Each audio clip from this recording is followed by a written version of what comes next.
I definitely agree with what you just said. Like, Right. Brandy to me is an underrated person who can actually hold a more than notes.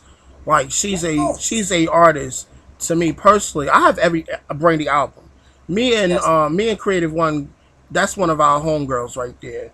I love Yes. Brandy. You know, if you Yes. go through my iTunes, you click on her, you will see Aphrodisiac. You will see her first album. You'll see everything that she currently put out. But I want to throw this special person out there real quick, and I want to see how you feel about them with the time that we do have left. I Okay. want you to get into one of my homeboys and somebody who's a real big fan of yours, Mr. Alcohol Harmony, Durand Bernarr. How do you Yes. feel about him, especially with him being he calls you Uncle Tone or Uncle B. He calls you Uncle B Slade now, or he'll call you something like that when we're on his blog TV sessions. But how do you Right. feel about him as a vocalist? Because he's definitely a fan of yours. Well, I mean, we can't deny that the core root of every vocalist is when we are inspired by others. And when we are inspired by others, it should be taken as, for the artists we are inspired by, as flattery. So number one, I'm humbled that he took to what it is that I had to present, and not just holding me down in artistry, but as a person, the way he repped. Let's start with that, and I appreciate him for that. On his own merit, I think that unless he's going to be a gospel artist, there is no way in the United States that he will be appreciated or celebrated because he's too prolific to be understood by average minds that have been diluted to our current autotune dilemma and ringtone phenomenon. He is so good that it can be a blessing and a curse. And if he can dial in and get those 3 songs that everyone can sing, and then the rest of his record can be however he wants to be, as crazy as he wants to be, then you're fine. As long as he realizes that everyone needs those three singles that everyone's going to join in with. They're usually the songs that the artists hate, such as New Attitude by Patti LaBelle, or What's Love Got to Do with It by Tina Turner. Every artist that had that big hit, it's a song that they didn't necessarily like because it didn't reflect them. But to have commercial success, Al's going to have to definitely find the right team or production crew that is able to craft those 3 songs that people can first know who the name is, and then as they go into the album, they find out just how talented he is, and with each successive record, he'll evolve, and they'll find out that he's the truth. And then it also has to do with imaging. It has to do with, I don't know how he does interviews. I don't know enough about his artistic development, but I hope that he would take notes from the ones I've mentioned earlier and continue on and ignore those who don't mean him any good, and pay attention to those that sincerely want him to win.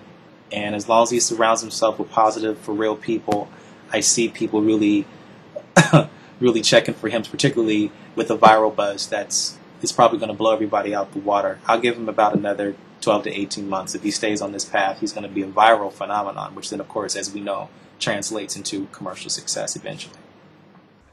Exactly, and he's a person to me, honestly, who has a vocal ability to slay a lot of the people that's out here. But Absolutely. commercially, do we see him out there? That's why I give. I'm a person about talent. I do Hmm. not care if you're able to hit a C#6, a F6, give me a G10. I don't care what you can do.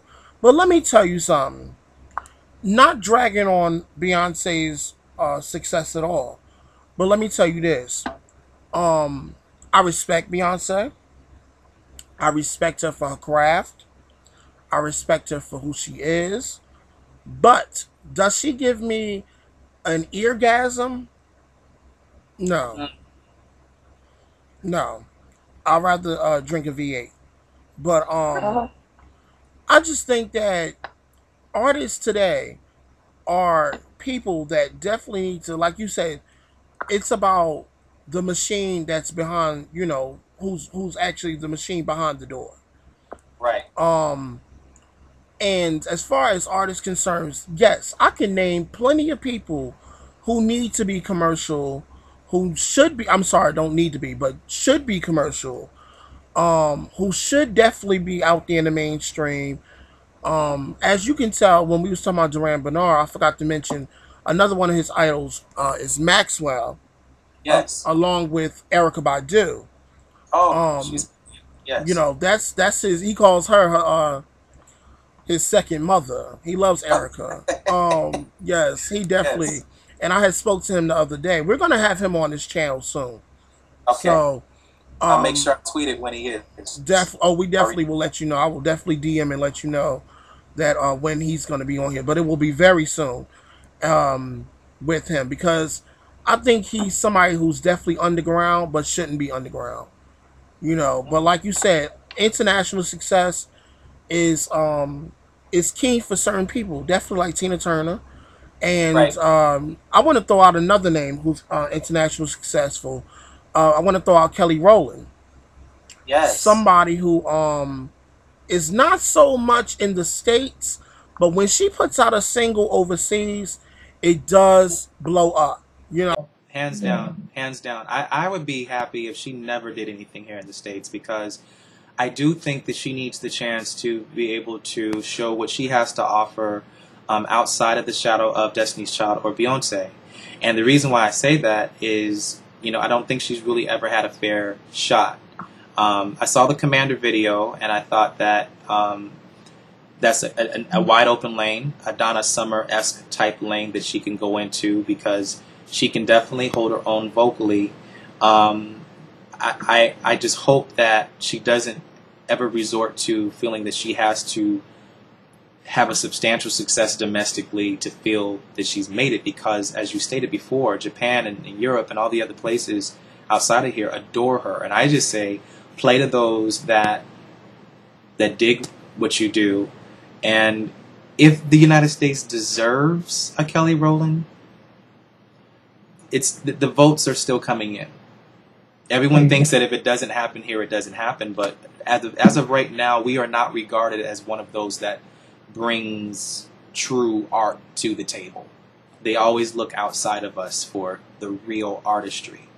We have a great machine, but as far as true art, it's all overseas, and they appreciate black art so much better over there. So I love Kelly just on her own. I love Michelle on their own. And Michelle's, if I can just do the segue, Michelle's last album was so dope, and nobody knew about it.